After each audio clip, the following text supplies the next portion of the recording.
রাজ্য সরকারের কথা অনুযায়ী শুরু হলো খানাকুলে প্রথম 100 দিনের কাজ। জব কার্ড চালু হয়েছে, খুব ভালো খুশি।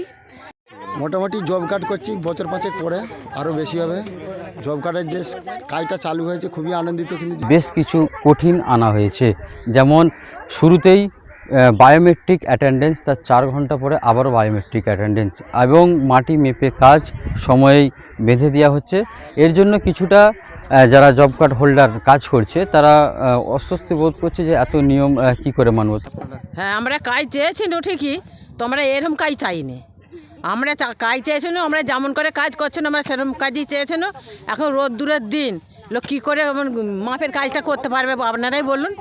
কাজ হয়নি, রোজে কাজ হতো, এই মাপের কাজটা হতো নি।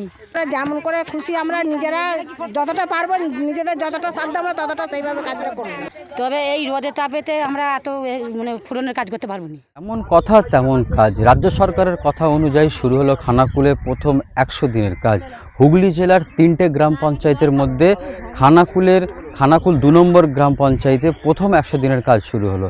তবে নিয়মে বেশ কিছু কঠিন আনা হয়েছে, যেমন শুরুতেই বায়োমেট্রিক অ্যাটেন্ডেন্স, তার 4 ঘন্টা পরে আবারও বায়োমেট্রিক অ্যাটেন্ডেন্স এবং মাটি মেপে কাজ সময়েই বেঁধে দেওয়া হচ্ছে।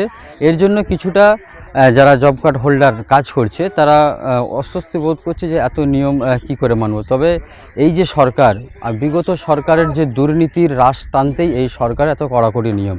আগে যে বদলি জব কার্ড যার, সে অন্য কাউকে কাজে পাঠিয়ে দিল, সেটাও কিন্তু হবে না। কেন এখানে যারা কাজে মাস্টারগুলোর নাম রয়েছে তাদের করা হচ্ছে ফেস ডিটেক্টের মাধ্যমে বায়োমেট্রিক করেই অ্যাটেন্ডেন্স নেওয়া হচ্ছে। এবং সবথেকে বড় কথা, হুগলি জেলার মধ্যে খানাকুল বিধানসভায় প্রথম যে গ্রাম পঞ্চায়েতে কাজটি শুরু হয়েছে সেটি হচ্ছে খানাকুল 2 নম্বর গ্রাম পঞ্চায়েত। আমরা কাজের সাইটে রয়েছি।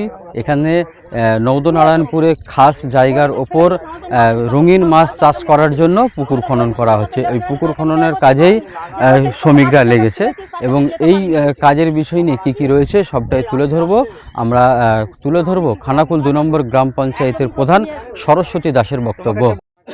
আজ বিগত 4 বছর পর যে 100 দিনের কাজ সাধারণ মানুষ জানতেন যে বন্ধ ছিল, সেই কাজ আমরা অনেক চেষ্টার পর সেই কাজ শুরু করতে পেরেছি। তার মধ্যে গোটা হুগলি জেলায় 3টে পঞ্চায়েত পেয়েছে, যার মধ্যে খানাকুল 1 নম্বর ব্লকের আন্ডারে খানাকুল 2 নম্বর গ্রাম পঞ্চায়েত আমরা আজ থেকে কাজ শুরু করতে পেরেছি। হ্যাঁ, কারণ আপনারা তো সকলেই জানেন যে দুর্নীতি তৃণমূল করে গেছে, যার জন্য এতটা কড়াকড়ি আইন করেছেন। ওনাদের মাস্টার রোল প্রথমে রেডি করা হচ্ছে, তারপর ওনারা এখানে আসবেন, ওনারা কাজ করবেন। 4 ঘন্টা অন্তর অন্তর ওনাদের প্রেজেন্ট নেওয়া হচ্ছে, বায়োমেট্রিক নেওয়া হচ্ছে। অসুবিধা বলতে তেমন কিছু অসুবিধা না। দেখুন, কাজ তো অনেক দিন হয়নি, মেপে আগেও ছিল, কারণ সেটা তৃণমূল সরকার সেটা মানছিল না, যার জন্য এই সমস্যা হয়েছে। কাজ শুরু হয়েছে, দেখুন সকলেই কাজ করছেন। আশা করি কাজ ঠিকঠাকই হবে, অসুবিধা কিছু হবে না। নওদনারায়ণপুর মৌজায় খাস জমির ওপর মাছ চাষের জন্য পুকুর খননের কাজ শুরু হয়েছে। 24 জন মতন উপস্থিত আছেন লেবার আছেন, পঞ্চায়েতের স্টাফ আছেন, ব্লকের স্টাফ আছেন। পাইনি আশঙ্কা করছে টাকা পাবে না, কি পাবে না এরকম আশঙ্কা করছে, তাদের কি বলবেন? না দেখুন, সরকারের আমলে অনেকে টাকা পায়নি। হ্যাঁ, কারণ তখন তো দুর্নীতি হয়েছিলেন, তার জন্য টাকাটা পাননি। কিন্তু সাধারণ মানুষ যেনারা কাজ করছেন, আমার মনে হয় না যে সেই দুর্নীতির সাথে এই সরকার মদত দেবেন, কারণ সকলেই এনারা খেটে কিন্তু টাকাটা নেবেন, যার জন্য টাকার কোনো ওনারা যেটা ভয় করছেন সেটা হবে না, অবশ্যই পেমেন্ট পাবেন। দেখুন, অভিজ্ঞতা বলতে এর আগে আমরা যেটা অভিজ্ঞতা অর্জন করেছি সেটা হচ্ছে তৃণমূল সরকারের যারা নেতা বা সুপারভাইজার ছিল তাদের স্বজন পোষণের কথা আমরা শুনেছি। কিন্তু বরাবরই জব কার্ডের যে রুলস অ্যান্ড রেগুলেশান, সেই রুলস অ্যান্ড রেগুলেশান মানা হয়নি। যেহেতু আমাদের ডবল সরকার আছে এবং স্বচ্ছতার সঙ্গে কাজ করার মুখ্যমন্ত্রী প্রধানমন্ত্রী বারে বারে আমাদেরকে আহ্বান দিয়েছেন, সেই স্বচ্ছতাকে বজায় রাখতে আমাদের কাজ আমরা শুরু করেছি।